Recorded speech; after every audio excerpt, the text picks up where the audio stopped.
Shalom Bapak Ibu, Saudara-saudari yang dikasihi Tuhan. Apa kabar Anda? Saya percaya kita semua ada dalam kasih karunia Tuhan Yesus Kristus. Sesaat lagi kita akan memulai ibadah live streaming GKKD and Cristo Samarinda. Pada kesempatan kali ini kami mengucapkan selamat datang kepada Bapak Ibu, Saudara-saudari yang baru pertama kali mengikuti ibadah live streaming GKKD and Cristo Samarinda.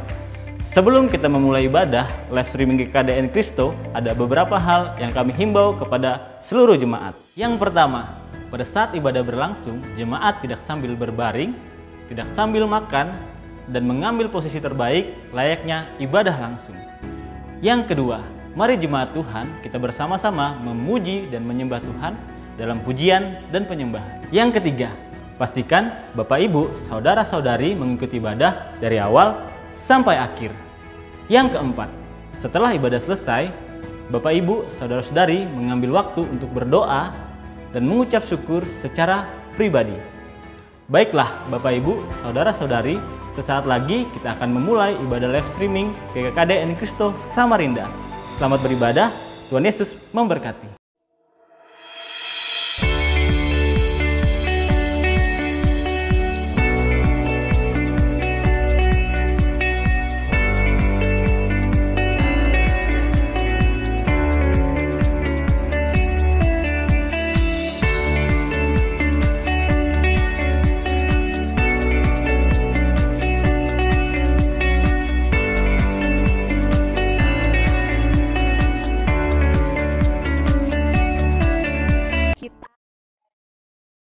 Percaya jemaat Tuhan di rumah dalam keadaan siap untuk memuji, menyembah Allah kita, mendengarkan Tuhan berfirman kepada kita pagi hari ini. Kita percaya bahwa ketika hadirat Tuhan hadir, ketika kita menyembah Dia, aliran kuasa Tuhan bekerja, yang sakit disembuhkan, yang berbeban berat diberi pengharapan kelegaan daripada Tuhan. Amin. Amin. Mari kita memuji Allah kita. Sebelumnya mari kita tundukkan kepala, kita berdoa. Bapa kami yang ada di sorga, kami bersyukur untuk pagi hari ini kami punya waktu untuk bersekutu dengan Engkau. Kami percaya Engkau yang melayakkan setiap kami untuk masuk dalam hadirat-Mu, menikmati hadirat-Mu, menyembah Engkau dalam roh dan kebenaran Tuhan. Kami percaya hadirat-Mu nyata di tengah-tengah kami, baik kami yang ada di sini maupun Tuhan saudara-saudara kami yang ada di rumah, dimanapun kami berada Tuhan, di tempat kerja, dimanapun kami berada saat ini Tuhan, biar hadirat-Mu yang nyata di tengah-tengah kami, menguasai kami, biar kami menikmati dan dipuaskan dalam hadirat-Mu Tuhan. Engkau dipuaskan dengan puji-pujian kami, penyembahan kami Tuhan. Terima kasih Allahku, terima kasih. Engkau baik Tuhan. Haleluya, amin. Baik, saya mau ajak jemaat Tuhan, kita sama-sama serukan bahwa Allah kita itu adalah Allah yang besar. Kita sama-sama katakan, hitungan 1, 2, 3, kita katakan Yesusku dahsyat, Yesusku dahsyat. Ya, oke, siap? Jempolnya? Oke, sama-sama kita katakan Yesusku dahsyat. 2, 3, 1. Yesusku dahsyat. Yesusku dahsyat. Yeay, beri tepuk tangan bagi Allah kita. Amin.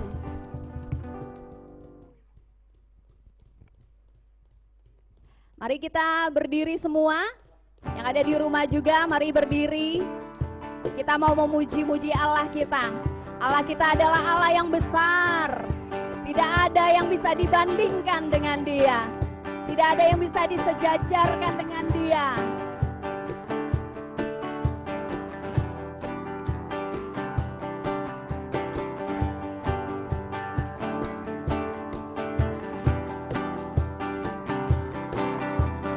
Dari yang tak ada, Kau menjadikannya ada. Oleh kuasa firman-Mu yang hidup, Engkau mengalahkan segala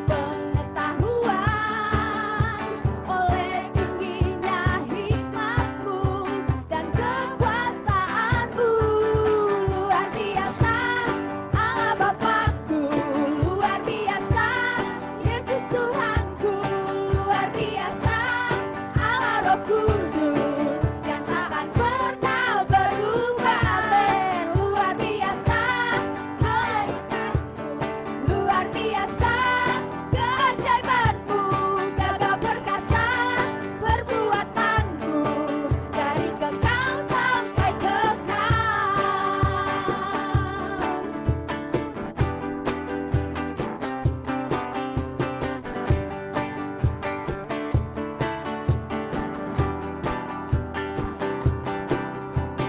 Dari yang tak ada, kau menjadikannya ada.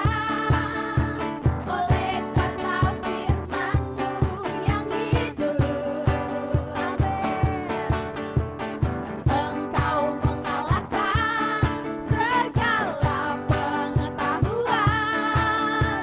Oleh tingginya hikmat-Mu dan kekuasaan-Mu. Dari yang tak ada, kau menjadikannya ada.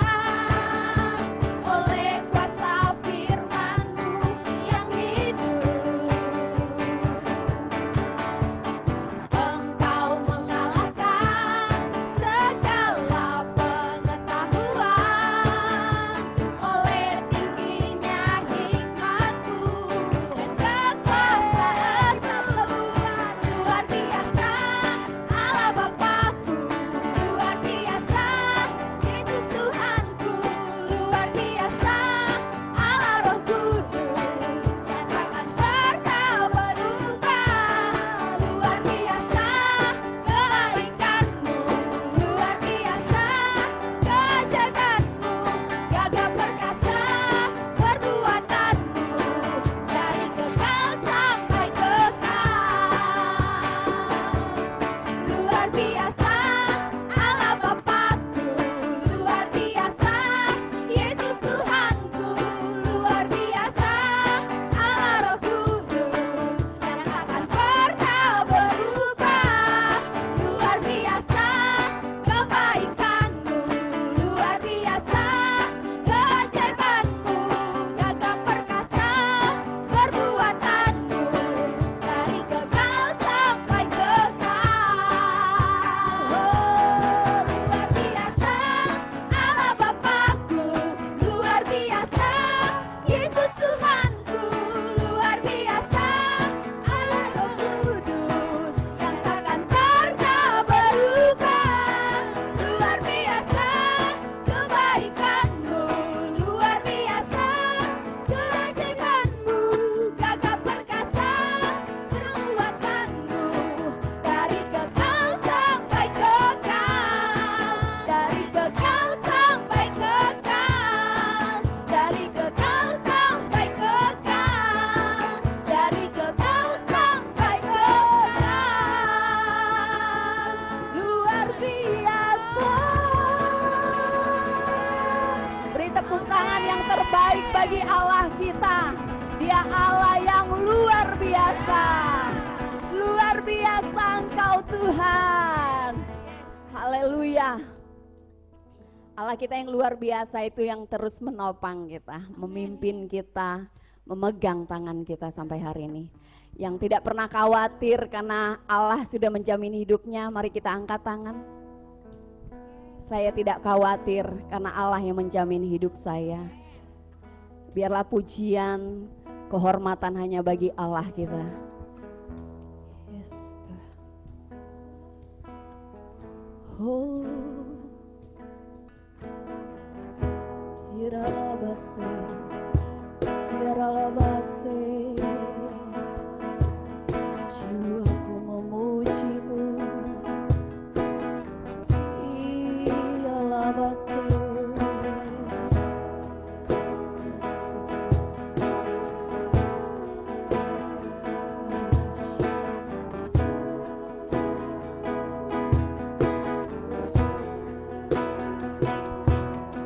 Tuhan, Kaulah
percaya kepadamu Tuhan. Percaya hanya kepadamu, Yesus, Kaulah perlindunganku, Engkau yang selalu. Sekali lagi katakan, Tuhan Kaulah, Tuhan, Kaulah pengharapanku. Ku percaya hanya kepadamu,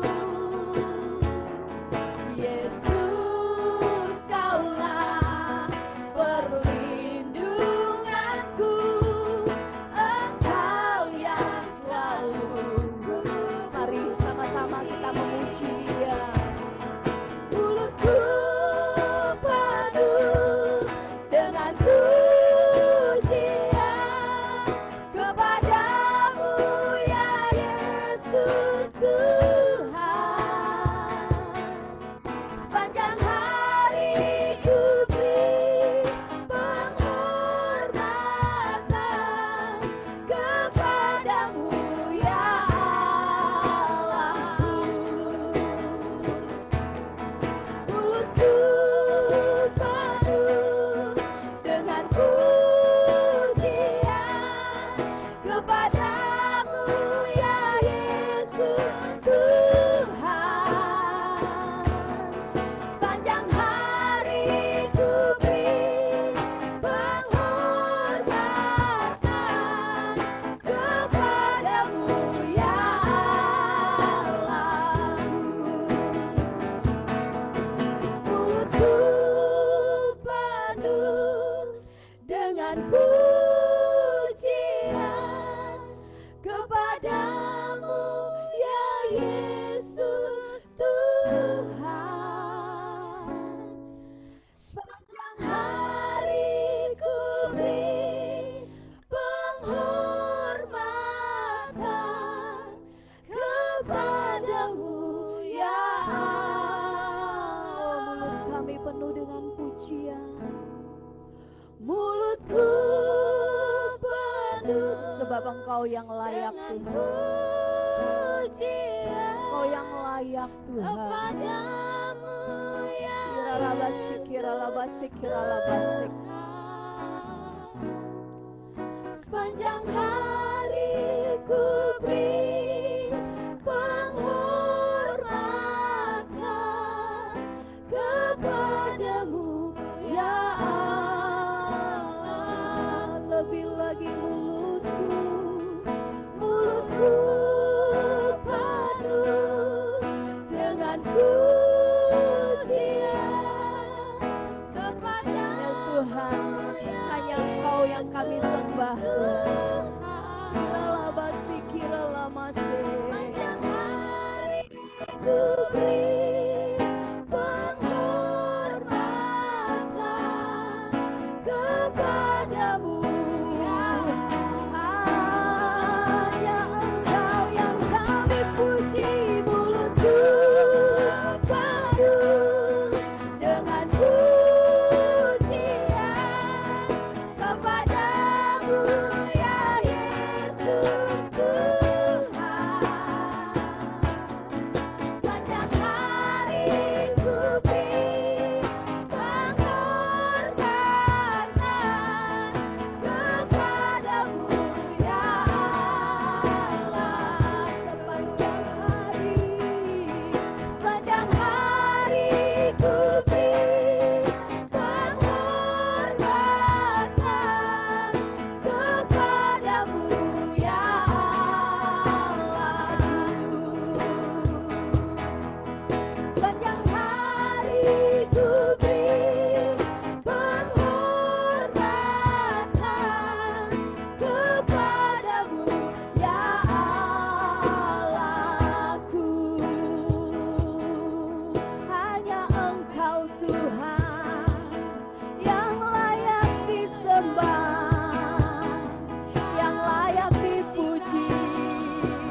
Dia selalu tepati janjinya bagi kami.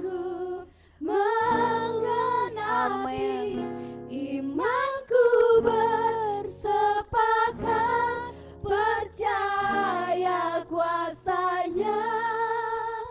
Ku terima sekarang, Kita sudah terima kemenangan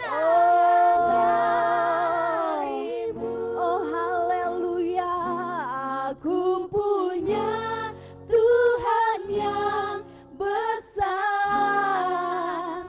yang telah berjanji dan sanggup menggenapi imanku bersepakat, percaya kuasanya. Ku terima sekarang kemenangan Dengan iman kita serukan, kami punya Allah yang besar.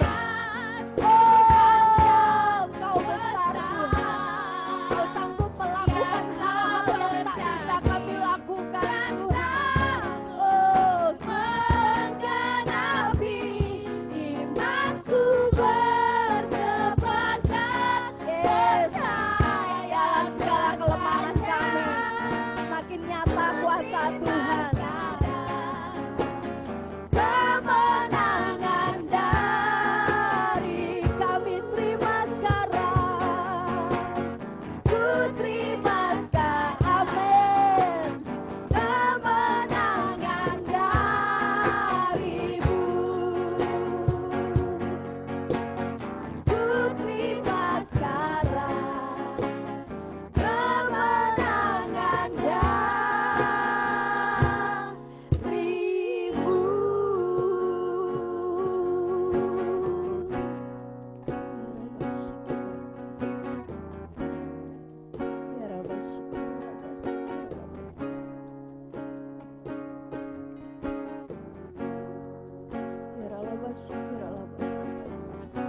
Ya Rabbi,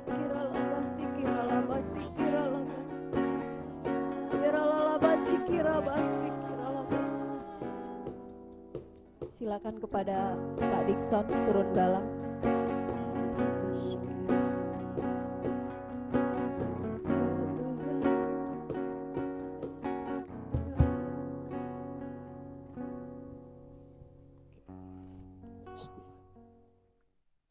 Mari kita datang pada Tuhan. Amin Tuhan. Haleluya. Kami terima kemuliaan daripada Engkau, kami terima kemenangan yang daripada Engkau Tuhan. Karena kami punya Allah yang dahsyat. Allah yang telah berjanji pada setiap kami dan kami percaya oleh iman kami bahwa Engkau sanggup menggenapi janji-Mu. Atas hidup kami. Atas gereja kami Tuhan. Terima kasih, kami bersyukur Tuhan. Kami memiliki Allah yang luar biasa. Kami memiliki Allah yang mengasihi kami. Kami memiliki Allah yang memperhatikan setiap kami. Kami mau katakan Tuhan, kami mau hidup untuk Engkau. Kami ingin menggenapi apa yang sudah Kau janjikan buat setiap kami. Kami ingin melakukan apa yang sudah Kau tetapkan buat setiap kami. Dalam hidup kami. Dalam jemaat kami Tuhan. Untuk itu Tuhan, kami mau katakan Tuhan. Berkaryalah dalam setiap kami Tuhan. Sungguh kami mempersiapkan hati kami. Memberi diri kami. Melepaskan hak kami. Supaya apa yang menjadi kehendak-Mu. Itu yang berlaku atas hidup kami. Terima kasih Bapak, terima kasih Yesus. Kami bersyukur buat persekutuan kami pada pagi hari ini Tuhan. Persekutuan yang indah bersama dengan Engkau Tuhan. Biar Engkau yang dipuaskan Tuhan. Oleh pujian penyembahan kami. Biar Engkau yang dipuaskan Tuhan oleh hidup kami Tuhan. Dan saatnya kami memberi telinga kami, hati kami untuk mendengar Engkau berbicara Tuhan. Urapi setiap kami Tuhan. Biarlah Roh Kudus mau bekerja di antara kami Tuhan. Membawa kami untuk memahami dan menangkap apa yang ingin Kau sampaikan pada pagi hari ini. Urapi saya Tuhan. Urapi saya. Biar apa yang saya sampaikan bukan berasal dari diri saya sendiri. Tapi biarlah itu oleh karena tuntunan Roh Kudus. Supaya setiap kami diteguhkan, dikuatkan, dan disegarkan. Tuhan. Terima kasih Bapak, terima kasih Yesus. Sungguh Tuhan, kami siap untuk mendengarkan firman-Mu. Dalam nama Tuhan Yesus Kristus, Tuhan dan Juru Selamat kami hidup. Haleluya. Amin. Silahkan duduk kembali Bapak Ibu. Shalom semuanya. Selamat hari Minggu saya ucapkan buat kita semua, baik yang ada di Samarinda atau yang ada di kota manapun itu gitu ya. Saya mengucapkan selamat hari Minggu. Selamat bertemu kembali meskipun kita masih tetap bertemu melalui Zoom. Tapi kita bersyukur pada pagi hari ini kita bisa bersekutu bersama-sama. Kita percaya hadirat Tuhan tidak terbatas oleh ruang dan waktu. Nah, kita harus mengimani itu karena Allah kita adalah Allah yang besar, Allah yang dahsyat. Seperti lagu kita tadi gitu ya, iman kita harus bersepakat gitu ya, bahwa apapun keadaannya, apapun situasinya, bahwa Tuhan kita atau Allah kita tidak pernah dibatasi oleh itu. Dan karena Allah kita tidak dibatasi oleh apapun, kita juga tidak boleh membatasi diri kita. Amin Bapak Ibu ya. Kita tidak boleh membatasi diri kita gitu. Karena Allah ingin bekerja lewat setiap kita. Hari ini kita mau belajar tentang yang namanya rumah rohani Bapak Ibu. Dan ini suatu hal yang penting. Dan ini adalah suatu hal yang mendasar buat setiap kita. Karena kenapa Bapak Ibu? Karena rumah rohani itu adalah suatu hal yang penting. Gitu ya. Karena itu adalah sesuatu yang Tuhan berikan buat setiap kita. Jadi rumah rohani itu adalah sesuatu hal yang penting dalam hidup kita yang diberikan oleh Tuhan buat setiap kita. Sama seperti kita secara jasmani, kita punya rumah secara jasmani. Kita dilahirkan dari ayah dan ibu kita. Dan ada di rumah ayah dan ibu kita. Nah, akhirnya rumah itu menjadi sangat penting untuk setiap kita. Di mana rumah itu bagi jasmani kita Bapak Ibu ya, adalah tempat yang paling nyaman untuk setiap kita tinggal.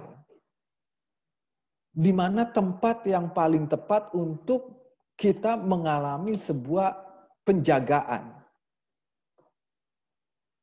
Di dalam rumah kita lah kita mendapatkan sebuah pengayoman dari orang tua kita secara jasmani. Di rumah lah kita mendapatkan sebuah makanan.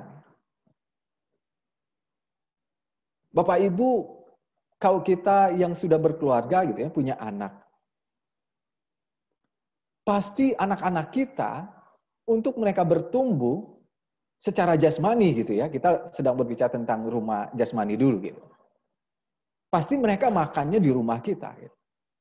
Kendati pun mereka mungkin ada makan di luar, ya itulah kadang-kadang mungkin di warung. Tapi tempat utama, tempat mereka mendapatkan sebuah makanan untuk jasmani mereka bisa bertumbuh, yaitu di rumah. Karena di rumahlah tersedia makanan. Yang pastinya kita sebagai orang tua pasti memperhatikan makanan yang baik bergizi untuk anak-anak kita.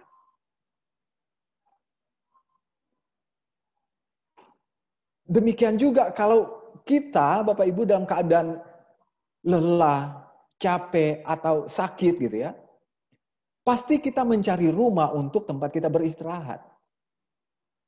Kalau kita sudah capek dari pekerjaan kita atau kita sedang tidak enak badan, pasti kita pergi ke rumah untuk beristirahat. Karena itu rumah itu sangat penting. Bagi kita secara jasmani, waktu kita dilahirkan di rumah kita oleh ayah dan ibu kita, maka kita dibesarkan di rumah. Kita bertumbuh menjadi dewasa di rumah. Untuk itu rumah itu sangat penting buat setiap kita. Apa jadinya Bapak Ibu kalau kita akhirnya di luar rumah? Tidak mungkin saat contohnya kita lagi sedang sakit, tapi kita tidak di rumah, kita ada di luar rumah. Maka hal yang tidak baik akan kita alami, Bapak Ibu. Kalau kita perhatikan, kalau di Samarinda, apalagi di Nunukan gitu ya, tidak seperti di Jawa lah. Tapi kalau kita ke Jawa gitu ya, ke Jakarta, banyak sekali orang-orang yang tidak memiliki rumah. Akhirnya apa? Mereka tinggal tidur di emperan toko. Karena mereka tidak punya rumah. Apa yang terjadi dengan kehidupan mereka? Seperti yang kita lihat, kehidupan mereka sangat-sangat tidak layak. Jauh dari kata layak. Karena kenapa? Karena mereka tidak memiliki rumah. Secara kasat mata kita bisa melihat keadaan mereka seperti apa. Secara kesehatan udah jauh dari kata layak. Secara penghidupan udah jauh dari kata layak. Karena kenapa? Karena mereka tidak memiliki rumah. Mereka akhirnya menjadi gelandangan. Nah, untuk itulah rumah itu sangat-sangat penting bagi kehidupan seseorang.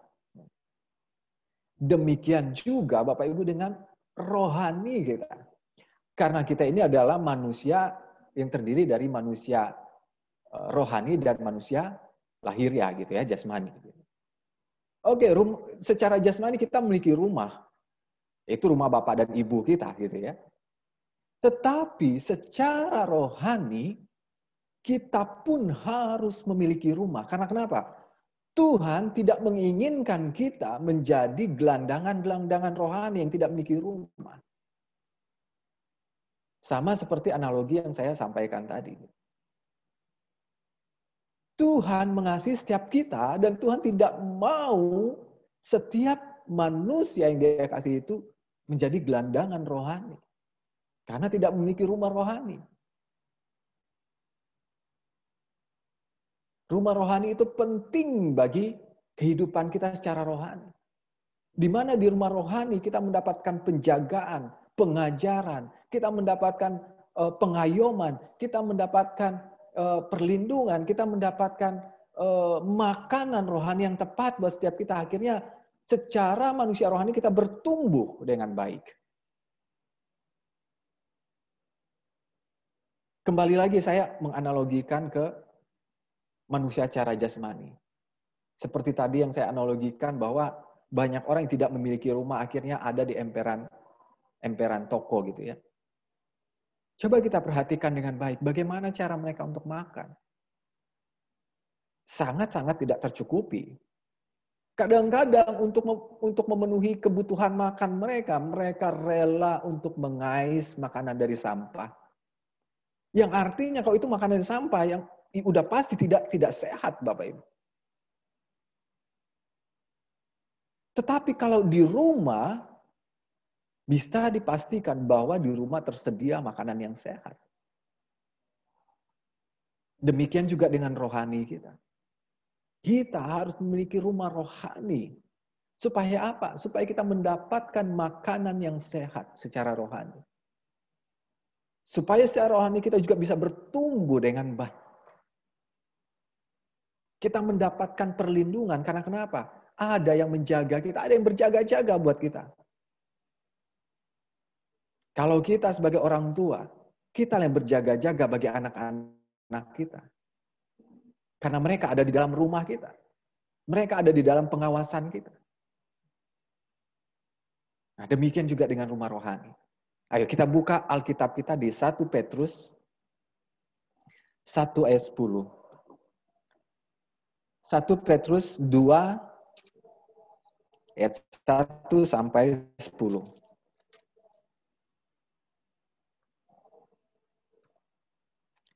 1 Petrus 2 ayat 1 sampai 10. Saya bacakan buat kita. Perikop di atas adalah Yesus Kristus batu penjuru.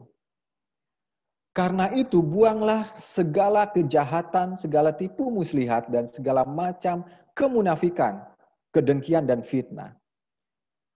Dan jadilah sama seperti bayi yang baru lahir, yang selalu ingin akan air susu yang murni dan yang rohani. Supaya olehnya kamu bertumbuh dan beroleh keselamatan. Jika kamu benar-benar telah mengecap kebaikan Tuhan, dan datanglah kepadanya batu yang hidup itu, yang memang dibuang oleh manusia, tetapi yang dipilih dan dihormati di hadirat Allah.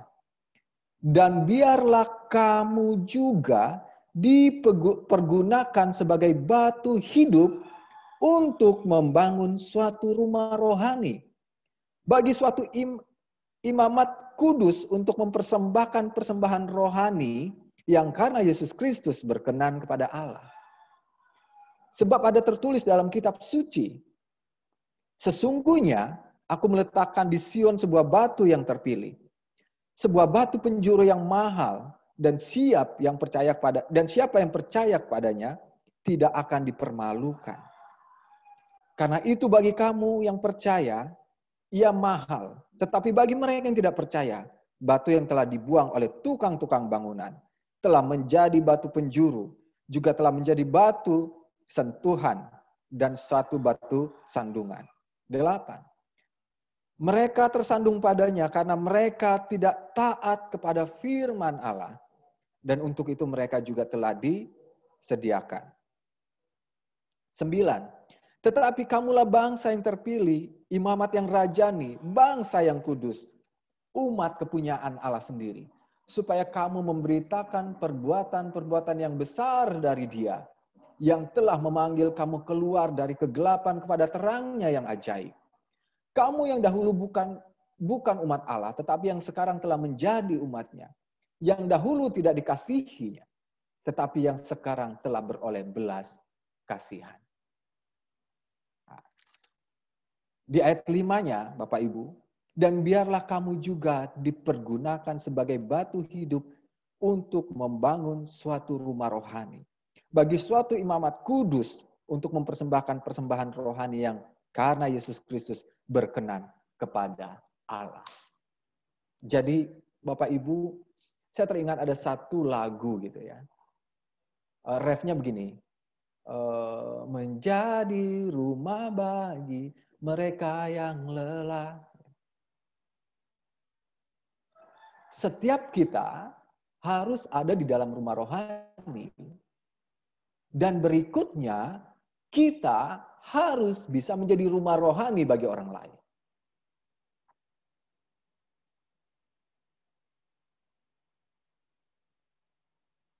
Setiap kita harus ada di dalam rumah rohani. Dan berikutnya, kita harus bisa menjadi rumah bagi orang lain.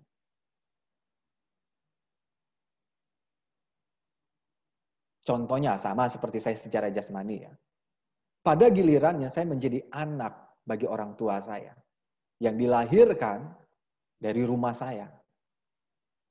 Akhirnya saya bertumbuh secara jasmani di dalam rumah bapak dan ibu saya. Akhirnya menjadi dewasa seperti sekarang ini. Diberi makan oleh mereka. Diberi pendidikan oleh mereka. Diperhatikan oleh mereka. Dan pada gilirannya saat ini setelah saya dewasa, saya menikah dan saya akan menjadi rumah bagi anak saya. Pada gilirannya saya menjadi rumah bagi anak-anak saya.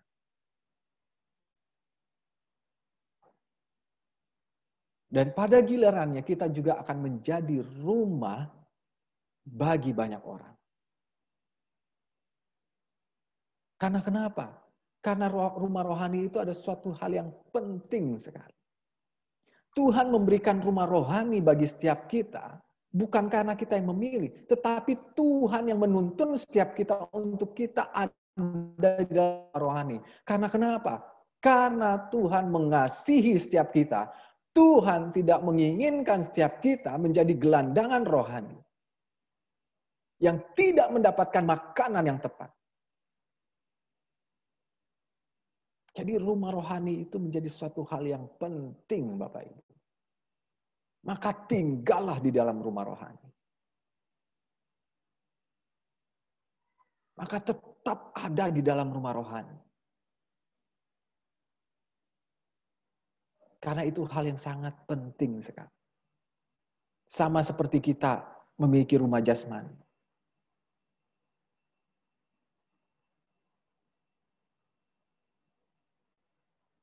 Jangan pernah keluar dari rumah rohani.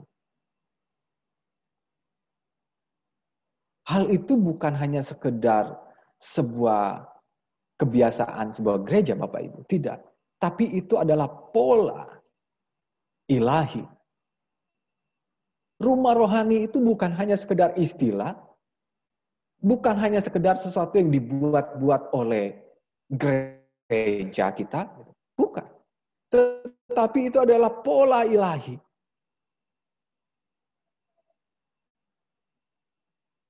Mungkin kita pernah mendengar tentang perumpamaan anak bungsu yang hilang. Cerita tentang anak bungsu yang hilang ini, banyak hal yang bisa kita dapatkan dari situ. Hal ini juga menggambarkan sebuah rumah rohani. Di mana anak bungsu ini pergi dari rumah bapaknya. Keluar dari rumah bapaknya. Apa yang akhirnya terjadi dengan anak bungsu yang keluar dari rumah bapaknya? Yang pergi jauh dari rumah bapaknya. Ya, kita tahu sama-sama. Bukan hal yang baik yang terjadi kepada anak bungsu itu. Sampai akhirnya anak bungsu ini hampir, kalau saya bilang hampir sama dengan babi-babi itu gitu ya. Karena kenapa? Karena dia berbagi makanan dengan babi-babi. Akhirnya pada suatu titik anak bungsu ini berpikir gitu. Andai saya ada di rumah bapakku, pasti saya tidak akan menjadi begini. Pasti saya bisa makan makanan yang sehat, begitulah kira-kira. Tapi satu hal yang baik yang harus kita teladani dari anak bungsu ini. Kita bukan meneladani anak bungsu ini yang memilih keputusan untuk pergi dari rumah bapaknya ya. Tapi ada suatu hal yang positif yang perlu kita teladani dari anak bungsu ini apa? Respon hatinya untuk mau berbalik pulang ke rumah bapaknya. Itu suatu value yang sangat bagus. Itu suatu nilai yang sangat positif sekali. Dia memberanikan dirinya untuk mau kembali ke rumah bapaknya. Saat dia menyadari keadaannya tidak baik karena dia ada di luar rumah bapaknya. Dan dia menyadari hal itu. Dan dia berani untuk mengambil satu keputusan. Aku harus bangkit dan pulang ke rumah bapakku. Karena di rumah bapaknya tersedia segala sesuatu. Itu juga berbicara tentang rumah rohani, Bapak Ibu. Di rumah rohani tersedia makanan yang bergizi buat rohani kita. Dan di rumah rohani pasti ada yang disebut dengan Bapa rohani.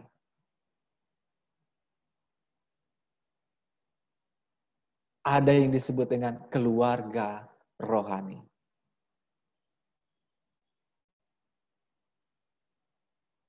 Kali ini saya mau membahas kepada Bapa rohani. Di dalam rumah rohani, ada yang disebut dengan Bapa rohani. Dan hal ini juga Bapak Ibu bukan suatu istilah-istilah saja, bukan suatu model yang dibuat oleh gereja tertentu gitu ya. Tidak, ini adalah pola ilahi. Bagaimana Ishak menjadi bapa rohani kepada anak-anaknya Yakub dan Esau. Bukan hanya sekedar menjadi bapa jasmani kepada mereka, tapi juga menjadi bapa rohani. Di dalam rumah rohani, ada yang disebut dengan bapa rohani.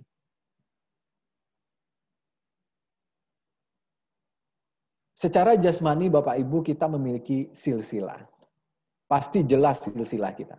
Siapa bapak kita, siapa kakek kita, gitu ya.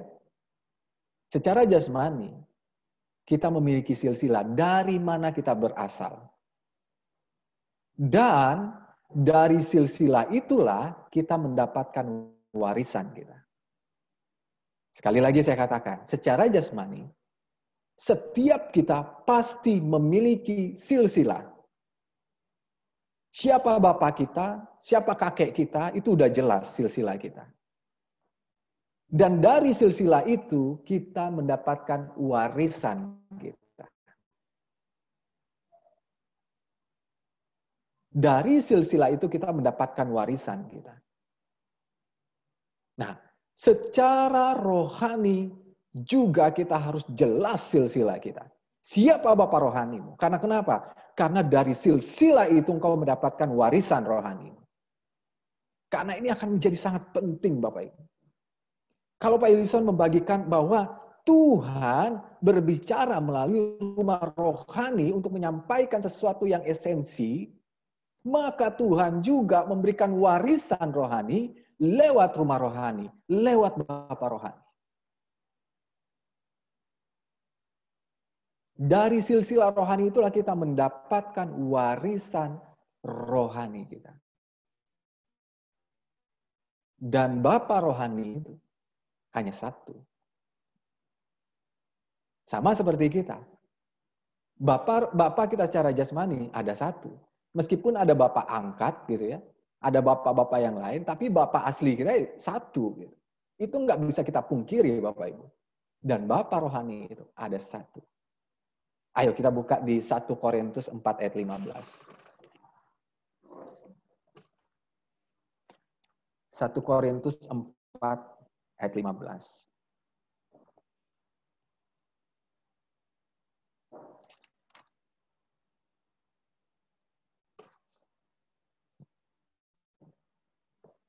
Sebab sekalipun kamu mempunyai beribu-ribu pendidik di dalam Kristus, kamu tidak mempunyai banyak bapa.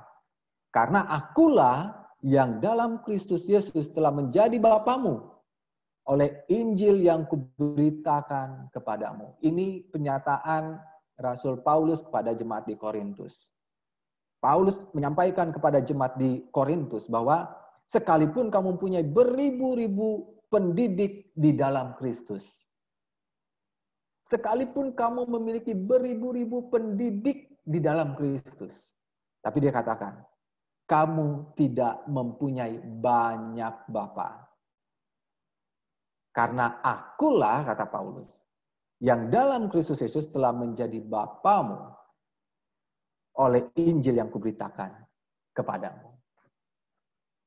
Jadi yang menjadi bapa rohani bagi jemaat di Korintus adalah Paulus sendiri. Paulus bilang, boleh deh gitu. Engkau banyak pendidik yang kau dengar di dalam Kristus. Pendidik di dalam Kristus lah ya gitu. Tetapi tetap bapamu adalah satu. Karena kenapa? Karena Tuhan yang menetapkan itu. Kita bisa mendengar pengajaran-pengajaran di dalam Kristus dari hamba-hamba Tuhan yang lain. Tidak masalah. Asalkan itu sesuai dengan kebenaran. Tetapi kita harus sadari bahwa Bapa rohani kita adalah satu. Ada banyak orang seperti ini Bapak Ibu. Wah, karena dia mendengar pendeta A, pendeta B, pendeta C, waduh pengajarannya keren-keren banget gitu ya. Hebat-hebat gitu. Akhirnya apa? Akhirnya, wah kalau di tempat saya, pendeta saya tidak sekeren pendeta ini. Mulai dari penampilannya, pendeta ini waduh keren banget gitu ya. Mulai dari gesturnya, cara berbicaranya udah keren banget, tidak seperti di tempat saya. Oke, karena saya tertarik dengan pendeta yang ini, oke, dia saya tetapkan jadi bapak rohani saya. Enggak bisa begitu Bapak Ibu. Bapak rohani itu, kata Paulus, meskipun kita memiliki banyak pendidik di dalam Kristus, tetapi Bapak itu tidak banyak, hanya satu. Itulah Bapak rohani.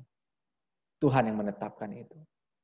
Karena kenapa? Ingat sekali lagi, bahwa dari Bapak rohani, dari silsilah rohani kita mendapatkan warisan rohani.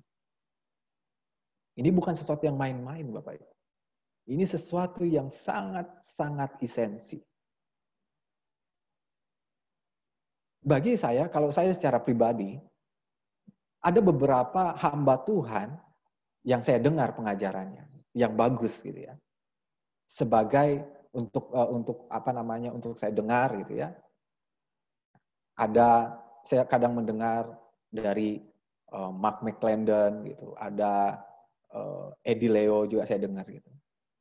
Tetapi saya sadar, meskipun saya ada belajar dari mereka, tetapi saya tahu Bapa rohani saya tetap Pak Ellison.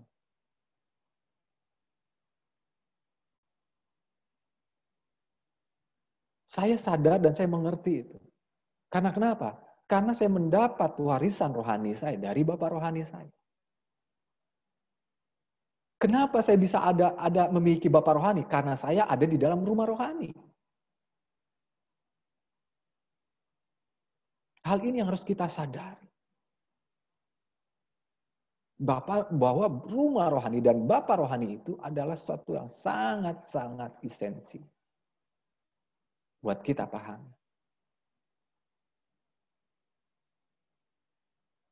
Tetapi ada sesuatu yang sangat miris sekali Bapak Ibu. Ini ada catatan saya gitu ya. Saya tulis. Banyak orang Kristen tidak peduli dengan warisan dari Bapak rohani.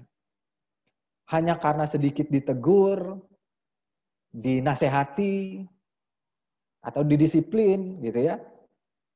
Akhirnya lebih baik baginya pergi dan memakan remah-remah di tempat yang lain daripada makan makanan sehat di dalam rumahnya sendiri. Ini banyak terjadi. Banyak yang tidak memperdulikan warisan rohani. Yang seharusnya dia dapatkan dari rumah rohani dan dari Bapak rohani. Karena kenapa? Karena sedikit ditegur gitu ya. Sedikit dinasehati, akhirnya pergi. Dia lebih memilih untuk memakan remah-remah di tempat yang lain. Remah-remah itu yang seperti saya katakan tadi. Kalau gelandangan yang tidak punya rumah, kadang-kadang untuk bisa mengisi perutnya, dia rela untuk mencari makanan dari tong sampah itu. Sisa-sisa makanan dari orang-orang gitu, itu remah-remah. Daripada dia makan makanan yang sehat bergizi di rumah. Nah, jangan sampai itu ada pada setiap kita Bapak Ibu.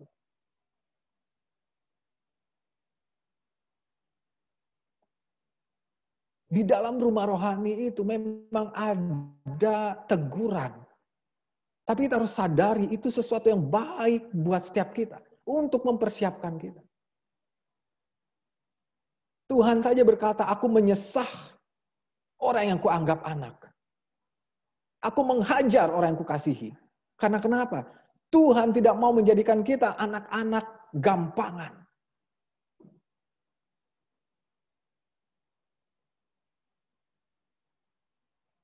Kalau kita mengalami itu di dalam rumah kita, didisiplin, ditegur, bersyukurlah kita. Itu adalah salah satu penjagaan bagi kita.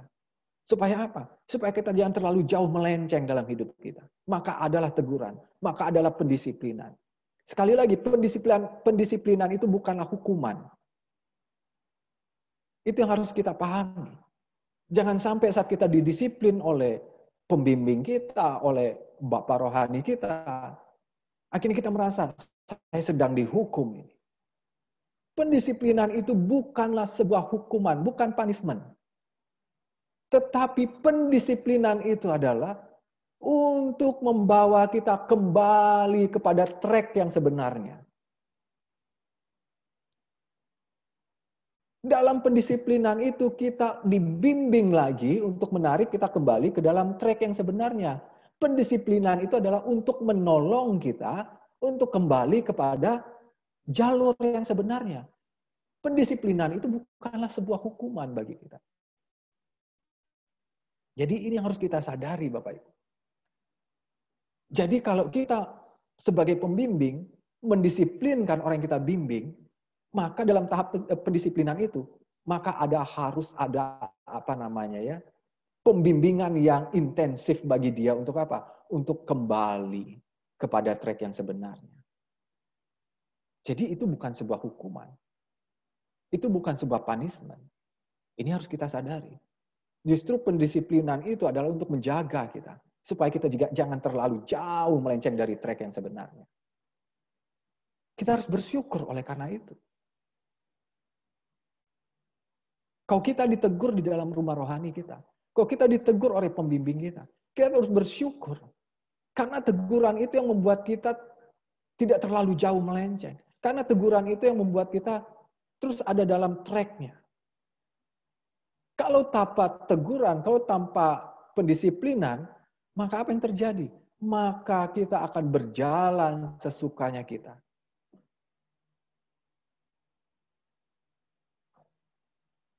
Jadi kalau kita mengalami itu, bersyukurlah. Kita jangan menjadi malu. Kita jangan menjadi, wah kok saya ditegur? Wah kok saya didisiplin? Pikiran-pikiran seperti itu jangan ada pada kita. Kita harus bersyukur. Terima kasih Tuhan. Ini bagian penjagaan membuat hidup saya. Gak mungkin kita ditegur kalau kita tidak melakukan hal yang tidak benar. Gak mungkin kita didisiplin kalau kita tidak melakukan yang tidak benar. Itu bukti kasih. Jelas Tuhan mengatakan, aku menghajar orang yang kuanggap anak. Tuhan menghajar orang yang dianggapnya anak. Aku menyesah orang yang dikasihiku. Karena kenapa? Karena Tuhan tidak mau kita menjadi anak-anak gampangan. Tuhan mau kita yang ada di dalam rumah rohani menjadi anak-anak yang tangguh. Anak yang memiliki mentalitas surgawi. Tuhan nggak mau kita sebagai anak-anak dalam rumah rohani itu menjadi anak-anak gampangan. Karena kenapa? Karena kita dipersiapkan untuk sesuatu yang besar.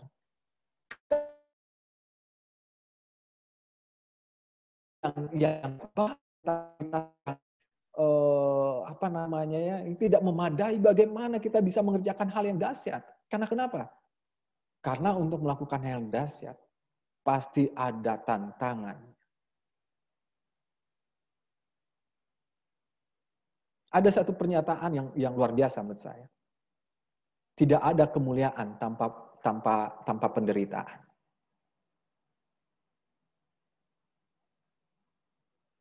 Tidak ada perubahan tanpa pengorbanan. Kalau kita ingin melihat di tempat kita bekerja, keluarga kita, dan dimanapun itu mengalami sebuah perubahan, berarti harus ada pengorbanan dari kita. Karena kenapa? Karena tidak ada perubahan tanpa sebuah pengorbanan. Tidak ada kemuliaan tanpa penderitaan.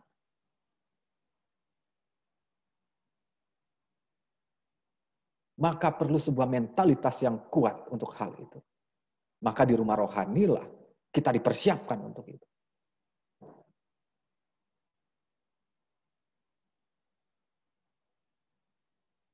Jangan kita menjadi orang yang menjauhkan diri dari rumah rohani.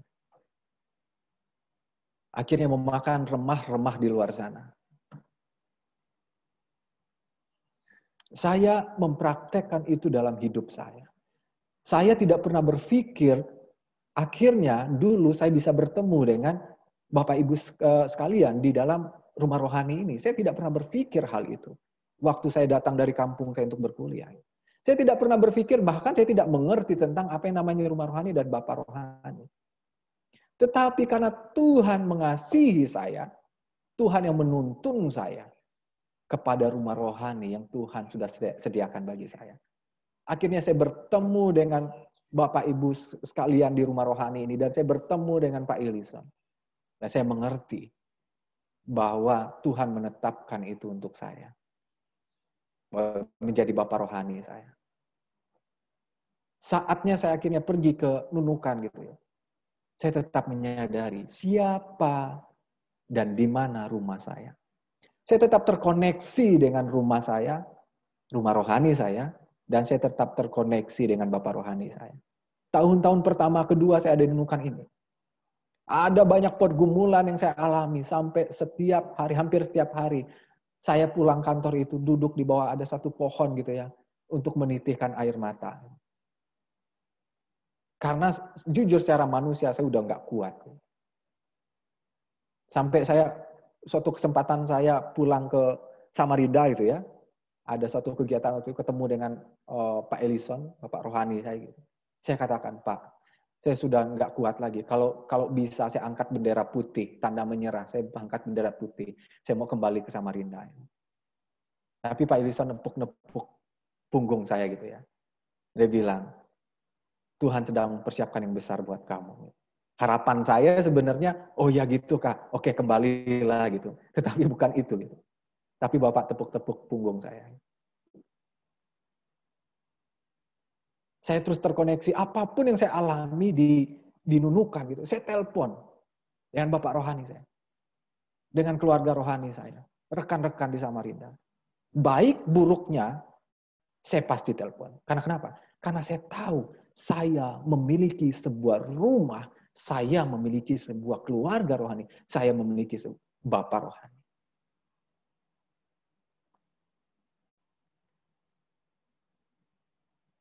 Dan pada gilirannya, kita pun harus bisa menjadi rumah bagi orang lain.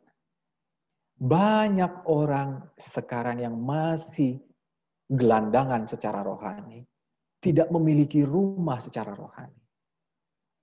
Maka dari itu kita harus mengadopsi mereka. Kita harus menjadi rumah bagi mereka.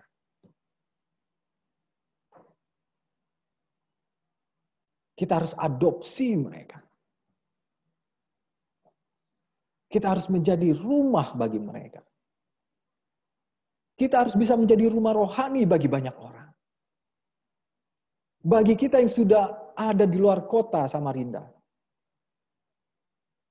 kita harus menyadari bahwa kita harus bisa menjadi rumah rohani di mana kita ditempatkan saat ini. Bahkan kita yang ada di Samarinda, kita juga bisa menjadi rumah rohani di mana Tuhan tempatkan kita, di tempat pekerjaan kita. Adopsi tempat itu. Kita harus menjadi rumah bagi mereka. Karena seperti Tuhan mengasihi kita, Tuhan nggak mau kita menjadi gelandangan rohani. Kita juga harus mengasihi orang-orang yang belum memiliki rumah rohani, yang masih gelandangan secara rohani. Kita mau menjadi rumah bagi mereka. Supaya apa? Supaya mereka terpelihara. Supaya mereka juga memiliki warisan dari kita. Kita belajar dari Esau dan Yakub, Bapak Ibu. Di mana Esau dan Yakub sedang memperebutkan hak kesulungan dari bapak mereka gitu ya. Dari Ishak gitu. Sesungguhnya Bapak Ibu yang mereka perebutkan itu bukanlah warisan materi gitu. Bukan itu yang sedang mereka perebutkan karena sesungguhnya yang mendapatkan warisan materi itu adalah Esau. Karena kenapa? Karena waktu Yakub pergi ke rumah Laban, pamannya, Yakub tidak membawa apa-apa dari bapaknya. Dia pergi dengan tangan kosong. Secara materi, Yakub tidak mendapatkan warisannya dari ayahnya. Yang mendapatkan itu adalah Esau. Tapi apa yang mereka perebutkan itu? Hak kesulungannya seperti apa? Itu berbicara tentang hak kesulungan secara rohani. Warisan secara rohani. Itulah yang sedang mereka perebutkan. Oleh hak kesulungan atau warisan secara rohani yang Yakub terima itu. Yang akhirnya membuat Yakub diberkati dengan limpahnya. Kemanapun dia pergi.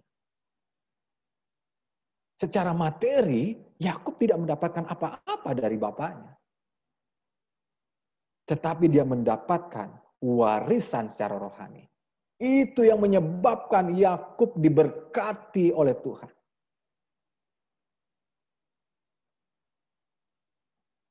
Kembali lagi saya ingatkan bahwa kita mendapatkan warisan rohani kita. Dari silsilah rohani kita. Dari Bapa rohani. Demikian pula nanti. Saat pada waktunya kita menjadi bapa bagi orang lain. Mereka akan mendapatkan warisan dari kita. Warisan rohani dari kita. Karena kenapa? Tuhan akan mewariskan itu melalui kita. Kita meninggalkan, bahasa kerennya legacy. Warisan kepada orang-orang yang ada di bawah kita. Mungkin bukan warisan secara materi, tetapi kita mewariskan warisan ilahi bagi kita, bagi orang-orang yang ada di bawah kita, bagi orang-orang yang kita bimbing. Sadarilah, saat kita membimbing orang, para pembimbing-pembimbing, kau jangan pernah berpikir bahwa kita hanya sekedar mengajari mereka. Sebenarnya, kita juga sedang mewariskan sebuah warisan rohani bagi mereka. Saat kita membimbing mereka. Tuhan tidak mewariskan itu dari tempat yang tidak ada sumbernya. Tetapi Tuhan mewariskan itu lewat sebuah silsilah yang jelas.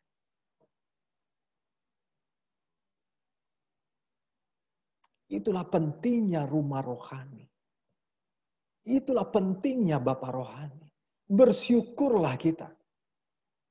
Jemaat Tuhan. Kalau kita sekarang ada di dalam rumah rohani. Ini bukan suatu kebetulan. Tetapi Tuhanlah yang membawa kita dan menetapkan kita ada dalam satu rumah rohani. Bersyukurlah kita kalau kita memiliki Bapa rohani.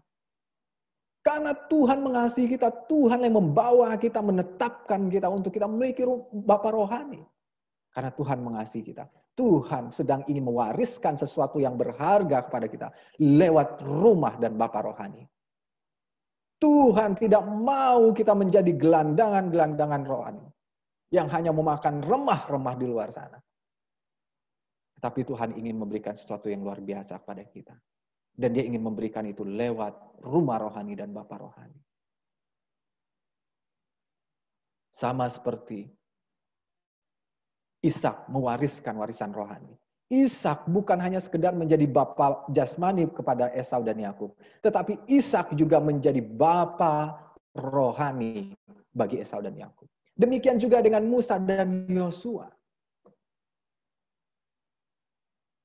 Di mana Yosua menerima warisan kepemimpinan itu dari Musa sebagai pembimbingnya. Demikian juga dengan Elisa dan Elia. Di mana Elisa menerima warisan kenabian dari Elia, pembimbingnya.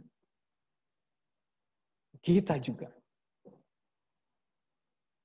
harus menerima warisan dari rumah dan Bapa rohani. Maka dari itu kita harus tinggal di dalam rumah rohani. Kemanapun kita pergi, kita harus sadar di mana rumah kita. Kita harus tetap terkoneksi dengan rumah kita. Mengerjakan sesuatu di dalam rumah kita.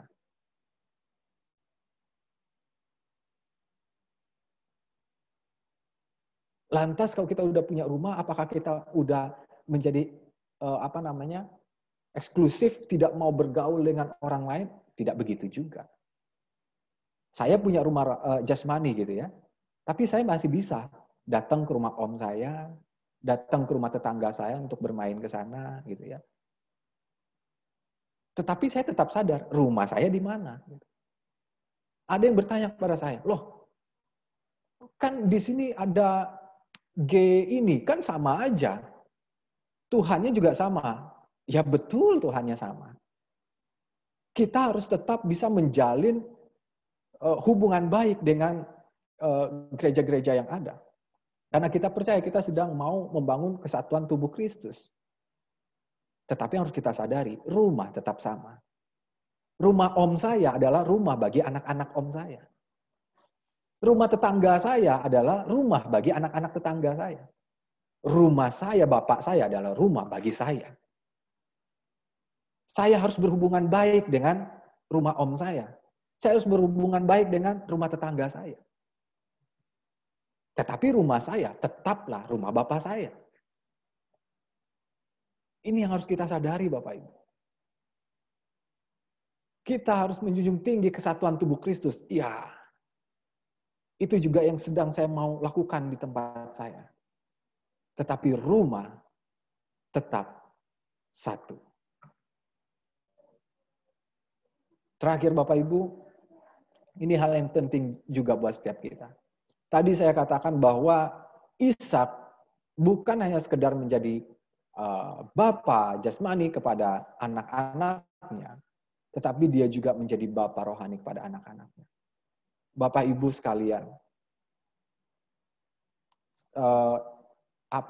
ini sesuatu yang penting sekali untuk kita mengerti.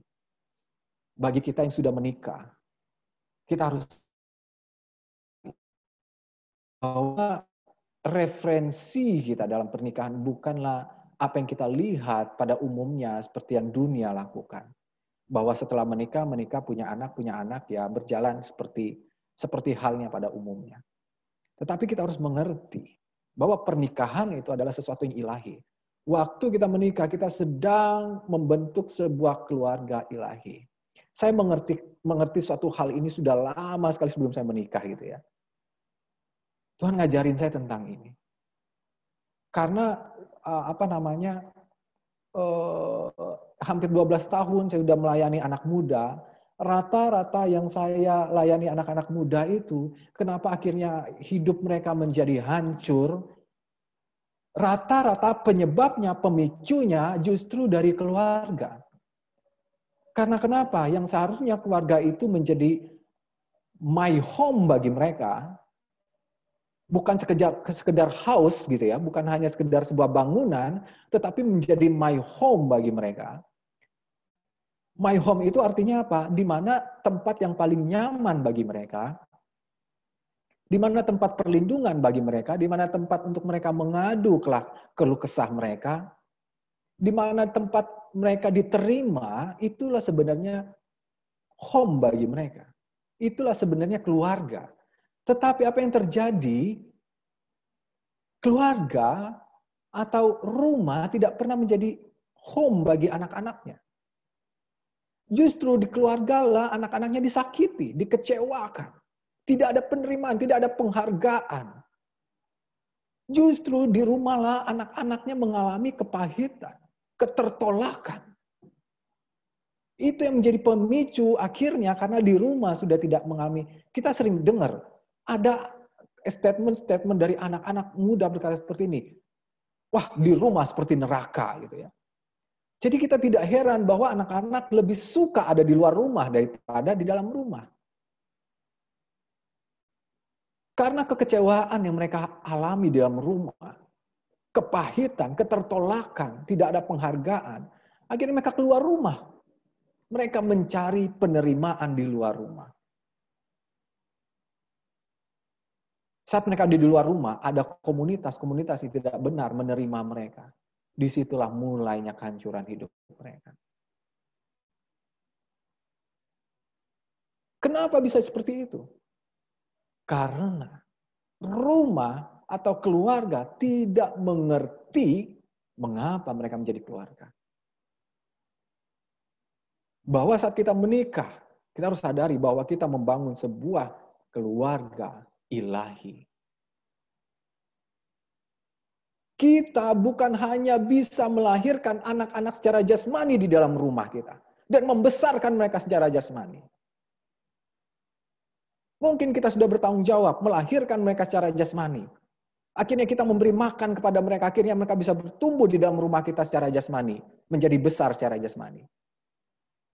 Tapi kita lupa bahwa tanggung jawab kita sebagai orang tua bukan hanya melahirkan mereka secara jasmani, tetapi di dalam rumah kita mereka juga harus lahir secara rohani di dalam rumah kita.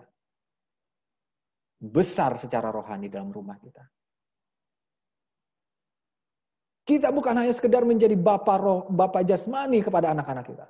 Tetapi kita juga harus menjadi bapak rohani bagi mereka. Anak-anak kita harus bertumbuh secara rohani di dalam rumah kita.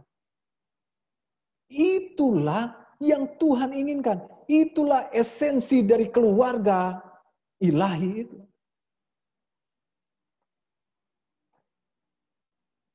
Ada banyak anak-anak yang lahir secara rohani bukan di dalam rumah orang tuanya. Bukan mengenal Tuhan dalam rumah orang tuanya. Tapi saya percaya, kita yang ada dalam keluarga rohani ini, kita menyadari hal ini. Kita bersyukur kita memiliki anak-anak di dalam rumah kita, bagi yang sudah menikah. Maka kita harus bertanggung jawab, bukan hanya sekedar bertanggung jawab kepada jasmani mereka. Tetapi kita juga harus bertanggung jawab secara rohani kepada mereka. Menjadi orang yang berjaga-jaga secara rohani bagi mereka. Menjadi orang yang bertanggung jawab untuk pertumbuhan rohani mereka. Sehingga kita bisa menjadi home bagi mereka. Akhirnya anak-anak kita merasa nyaman ada di dalam rumah kita. Karena ada penerimaan di sana. Karena ada apresiasi di sana. Anak-anak kita menjadi anak-anak yang berani terbuka dengan kita. Karena mereka merasakan bahwa kita menjadi home bagi mereka. Tempat yang paling tepat bagi mereka untuk curhat. Tempat yang paling tepat untuk mereka mengadu. Tempat yang paling tepat untuk mereka bisa dipeluk, didekap saat mereka mengalami sesuatu. Akhirnya kita bisa bernyanyi. Bersama keluargaku melayani Tuhan. Artinya kita bisa membawa anak-anak kita untuk melihat visi Tuhan, untuk melihat hati Tuhan. Tadi malam saya lagi lihat gitu ya, ada acara matahari, apa itu acara GKK di Jakarta gitu. Waktu Ibu Eli sedang diwawancara gitu ya, karena anak-anaknya terlibat di dalam pelayanan semuanya, anak-anaknya Ibu Eli, Pak Edu. Gitu. Dan ditanyalah gitu sama Pak Tony gitu ya, gimana nih kok bisa anak-anak Ibu akhirnya bisa terlibat di dalam pelayanan gitu. Ibu Eli sederhana saja jawabannya. Saya sebagai ibu, saya mengerti hati Tuhan. Dan tugas saya adalah membawa anak-anak saya juga untuk mengerti hati Tuhan. Jangan kita sebagai orang tua mengerti hati Tuhan, tapi kita tidak membawa anak-anak kita untuk mengerti hati Tuhan. Karena kita bertanggung jawab untuk hal itu, Bapak Ibu. Supaya kita menjadi keluarga yang ilahi. Keluarga di mana Tuhan mencurahkan hikmat-Nya, di mana Tuhan mencurahkan berkat rohani-Nya lewat keluarga kita bagi anak-anak kita. Ini harus kita pahami dan kita mengerti. Mari kita bersemangat untuk hal ini, Bapak Ibu. Kesimpulannya dari saya adalah bahwa kita harus tetap tinggal di dalam rumah rohani. Karena lewat rumah rohani lah Tuhan menyalurkan kasih karunia-Nya. Tuhan menyalurkan warisannya bagi setiap kita lewat rumah rohani dan Bapa rohani. Untuk itu kita harus tetap tinggal di dalam rumah rohani.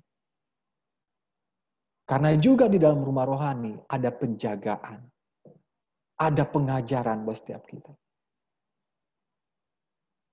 Karena Bapa rohani pasti berdoa untuk berjaga-jaga bagi setiap kita.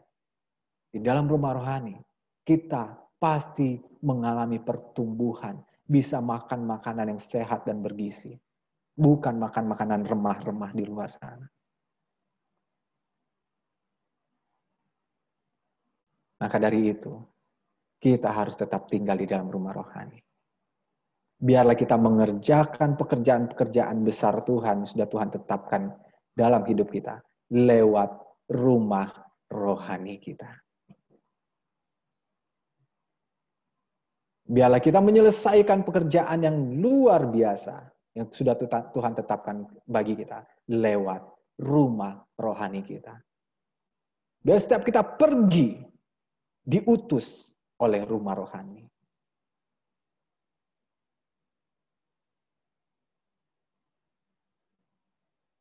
Ini harus kita pegang dalam hidup kita. Ini harus kita sadari dalam hidup kita. Mari kita berdoa. Kami bersyukur Tuhan. Hari ini kami belajar tentang rumah rohani. Hal ini bukan hanya sekedar menjadi pengetahuan kami Tuhan. Dan bukan hanya sekedar menjadi pola yang dilakukan atau dibuat oleh manusia. Tetapi ini adalah suatu pola daripada Engkau, Tuhan.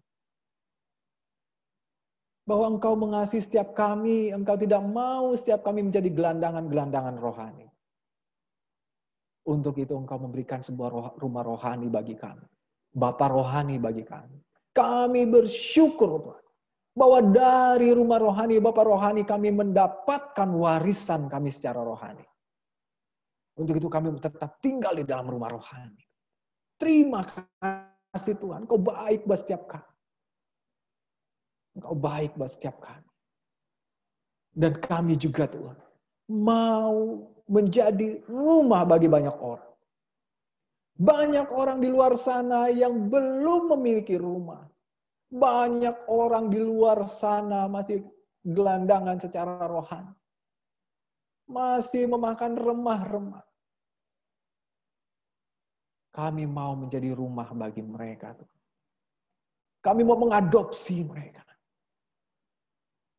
Karena kami mengasihi mereka sama seperti Engkau mengasihi mereka. Kami mau tersedia bagi mereka. Terima kasih Bapak, kami bersyukur. Kau kami juga menjadi orang tua bagi anak-anak kami. Kami bukan hanya sekedar menjadi orang tua secara jasmani bagi mereka. Tapi kami juga harus bertanggung jawab secara rohani bagi mereka. Anak-anak kami harus lahir secara rohani dalam rumah kami. Anak-anak kami harus bertumbuh secara rohani dalam rumah kami. Anak-anak kami harus dewasa secara rohani di dalam rumah kami. Sehingga kami menjadi keluarga yang ilahi di dalam Engkau. Bukan hanya sekedar menghasilkan anak-anak jasmani. Tetapi kami menghasilkan anak-anak rohani di dalam rumah kami. Kami membawa mereka kepada Engkau. Terima kasih Bapak, terima kasih Yesus. Terima kasih buat anugerah-Mu buat setiap kami. Hingga kami menjadi keluarga rohani. Di dalam rumah yang sudah Kau tetapkan buat setiap kami. Kami mau mengerjakan pekerjaan baik-Mu lewat rumah rohani kami. Kami mau diutus untuk melakukan perkara-perkara yang dahsyat lewat rumah rohani kami Tuhan. Terima kasih Bapak, terima kasih Yesus. Kami juga berdoa Tuhan. Supaya gereja-gereja di tempat yang lain, tubuh Kristus di tempat yang lain juga bisa menjadi rumah rohani bagi banyak orang. Kami sebagai tubuh Kristus bisa sama-sama menjadi rumah rohani bagi banyak orang. Karena banyak orang yang belum memiliki rumah secara rohani. Terima kasih Bapak, terima kasih Yesus. Buat firman yang sudah kami dengarkan. Kami mau tetap tinggal di dalam rumah rohani. Menerima kasih karunia yang Kau berikan lewat rumah rohani kami. Terima kasih Bapak, kami bersyukur buat firman ini. Hanya di dalam nama Tuhan Yesus Kristus. Kami berdoa. Haleluya. Amin.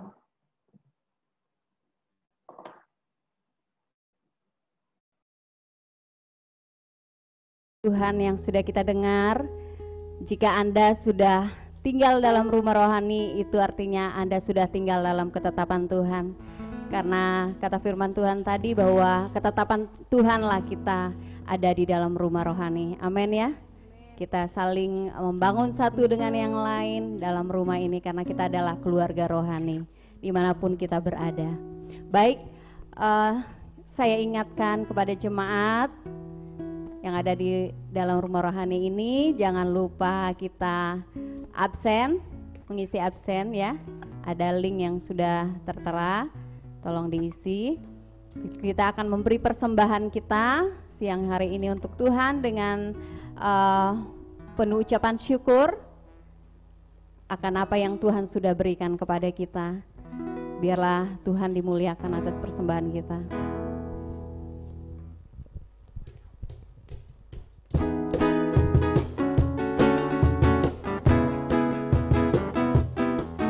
Mari kita naikkan segala puji syukur hanya bagi Allah kita.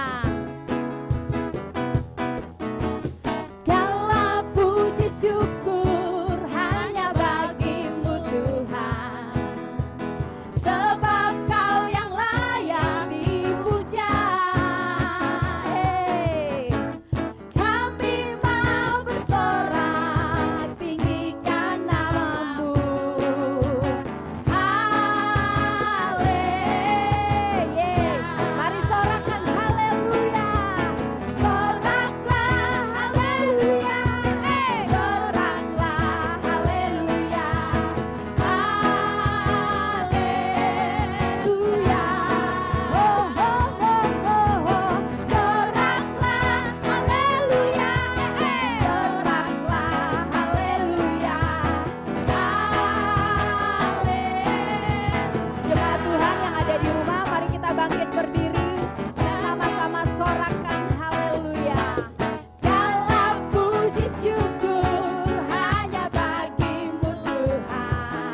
Bapak Ellison.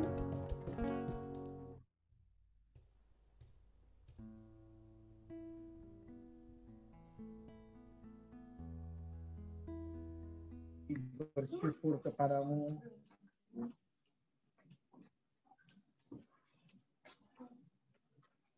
untuk kasih setiamu kepada kami. Kami bersyukur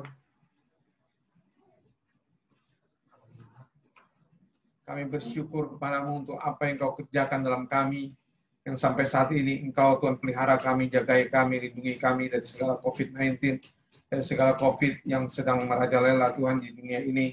Kami bersyukur kepadamu, Engkau menjagai kami, melindungi kami, menjauhkan kami dari segala yang jahat. Terima kasih Bapa karena pekerjaan-Mu besar terhadap kami. Kami percaya Bapa di balik semua COVID-19 yang sedang terjadi di dunia ini, Engkau sedang mengerjakan pekerjaan besar lewat gereja-Mu, untuk membangkitkan gereja-Mu, untuk menyatakan kepada gereja-Mu bahwa Engkaulah Tuhan, bahwa Engkaulah Raja segala Raja. Engkaulah Tuhan yang berdaulat atas setiap orang Tuhan. Engkau yang sudah bangkit dari kematian, mengalahkan maut, dan Engkau yang sudah naik ke sorga, dan Engkau yang mencurahkan roh-Mu Tuhan atas kami. Dan Engkau yang akan memakai kami dengan roh-Mu Tuhan. Untuk kami Tuhan Kau pakai dengan luar biasa di tengah-tengah dunia yang sedang mengalami pandemi ini. Terima kasih Bapak untuk penyertaan-Mu atas seluruh kehidupan kami. Kami bersyukur di siang hari ini Tuhan kami sudah Kau berkati dengan firman-Mu, dengan kebenaran-Mu, dengan hadirat-Mu, dan kami Kau layakkan kami memuji menyembah-Mu. Kami bersyukur Tuhan untuk pekerjaan-Mu di tengah-tengah kami dalam ibadah kami secara online. Dimanapun kami berada saat ini. Engkau Tuhan yang sudah memberkati kami dengan firman-Mu. Engkau yang sudah memberkati kami dengan hadirat-Mu. Dan kami berdoa supaya kami menyerahkan seluruh hidup kami, supaya roh-Mu Tuhan yang bekerja atas kami, untuk mengerjakan lebih besar daripada apa yang sudah kami dengar, dari apa yang sudah kami turut Tuhan. Kami berdoa supaya roh-Mu yang mengerjakannya dalam kami, untuk kami mengerjakan pekerjaan-pekerjaan besar Tuhan.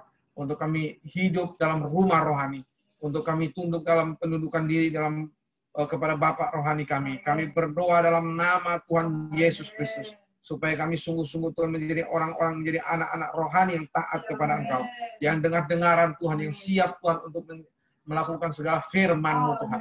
Terima kasih Bapa untuk semua apa yang Kau sudah kerjakan dalam kami. Terima kasih untuk hamba-Mu di kesan Tuhan yang sudah menyampaikan kepada kami kebenaran-Mu. Terima kasih Tuhan, Kau yang memberkati beliau Tuhan dan keluarganya, istri dan anaknya Tuhan. Kami berdoa supaya Engkau terus mengerjakan pekerjaan yang lebih besar lagi dalam hidupnya Tuhan. Di dalam pekerjaannya Tuhan, di kampusnya Tuhan, di nunukan Tuhan. Kami berdoa supaya Engkau yang mengurapinya Tuhan, memakainya Tuhan, untuk memakai dia Tuhan untuk banyak mahasiswa di sana Tuhan, untuk bisa Tuhan menjadi berkat lewat pengajaran-pengajaran yang dia berikan. Bapak, kami berdoa dalam nama Tuhan Yesus. Engkau memberkatinya Tuhan, dan semua orang-orang yang dipimpin yang Kau memberkatinya Tuhan, semua pelayanannya Tuhan, dalam nama Tuhan Yesus. Terima kasih Bapak. Kami bersyukur kepadamu. Kalau kami Tuhan hari ini, kami juga bisa mempersembahkan sebagian dari harta kami kepada Engkau Tuhan. Kami mempersembahkannya dengan sukacita Tuhan. Kami mempersembahkannya dengan senang hati Tuhan. Kami bersyukur kepadamu Tuhan, bahwa kami ketika mempersembahkan sesuatu dengan sukacita kepada Engkau, memberi dengan sukacita kepada Engkau, kami percaya bahwa Engkau menjadikannya itu sebagai persembahan yang kudus di hadapan Engkau. Oleh karena itu Engkau menguduskan semua apa yang kami persembahkan di hadapan-Mu Tuhan. Engkau yang memberkati semuanya Tuhan. Memakai semua apa yang kami persembahkan Tuhan untuk memperluas kerajaan. Untuk kerajaan-Mu diberitakan di mana-mana Bapa. Kami berdoa dalam nama Tuhan Yesus Kristus. Engkau yang memberkati setiap tangan kami, yang memberikannya Tuhan dengan sukacita. Engkau yang membuat segala pekerjaan-pekerjaan kami berhasil dengan segala apa yang kami kerjakan Tuhan. Kami berdoa dalam nama Tuhan Yesus Kristus. Terima kasih Bapa. Terima kasih Bapa. Umat Tuhan, Engkau dimanapun berada saat ini, di rumahmu, Engkau bangkit berdiri. Engkau bangkit berdiri, Engkau terima berkat daripada Tuhan. Angkat tanganmu kepada Tuhan saat ini. Berkat yang daripada Bapa, kasih karunia dari Tuhan kita Yesus Kristus, dan penghiburan pertolongan Roh Kudus yang selalu menyertai engkau di dalam seluruh kehidupanmu, di dalam segala apa yang kau lakukan di bumi ini, di dalam segala apa yang kau kerjakan di bumi ini. Engkau akan dibuat Tuhan berhasil dalam semua yang kau kerjakan untuk kemuliaan Tuhan, untuk kemuliaan namanya, untuk kebesaran namanya. Engkau akan diberkati di dalam seluruh penghasilanmu, di dalam seluruh pekerjaanmu, di dalam seluruh apa yang kau kerjakan, baik di rumah maupun di luar rumahmu. Engkau akan dibuat Tuhan berhasil dalam segalanya. Engkau akan dibuat Tuhan mampu memuliakan namanya, meninggikan namanya dimanapun engkau berada. Nama Tuhan diberitakan lewat hidupmu dimanapun engkau berada. Di dalam nama, satu nama yang ajaib, yaitu nama Tuhan Yesus Kristus. Engkau diberkati Tuhan. Haleluya. Amin. Ya Tuhan, Tuhan berkati kita semua. Kita orang yang diberkati Tuhan, jaga kesehatan dan percaya penyertaan Tuhan. God bless, jemaat Tuhan. God bless.